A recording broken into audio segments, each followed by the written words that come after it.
Game আপডেটের পর থেকেই মোবাইলে চলতেছে ল্যাগ। তো কার কার এই প্রবলেমটা হইতেছে সবাই কমেন্ট করেন।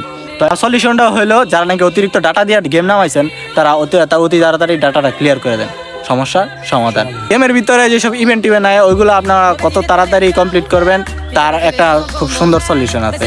যারা ভিপিএন দিয়ে গেম টেম খেলেন তারা ভিপিএন আজকে থেকে অফ করে দিবেন, কারণ এখন চলতেছে ফ্রিতে ওয়াইফাই দিয়ে গেমে ঢুকতে পারবেন। ঠিক আছে, এমবির যুগ শেষ, এখন ফ্রিতে ওয়াইফাই দিয়ে ঢুকবেন। আর ওয়াইফাই দিয়ে ঢুকবেন কেমনে? বাংলাদেশে চলতেছে লোডশেডিং, কারেন্ট থাকে না।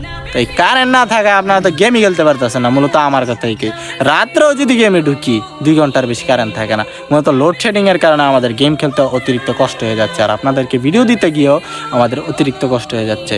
তো সবাই চেষ্টা করবেন যে গেম প্লেগুলা কারেন্ট আসার পরই তৈরি করা, কন্টেন্টগুলো কারেন্ট আসার পর তৈরি করার জন্য। ঠিক আছে, তো এখন সামনে যে দিনগুলো আসতেছে আমি জানি না কারেন্টটা আরও থাকবে কিনা বা আরও এরকম করবে কিনা। তো সবাই ভালো থাকুন, সুস্থ থাকুন, আমার জন্য দোয়া করুন। আল্লাহ হাফেজ।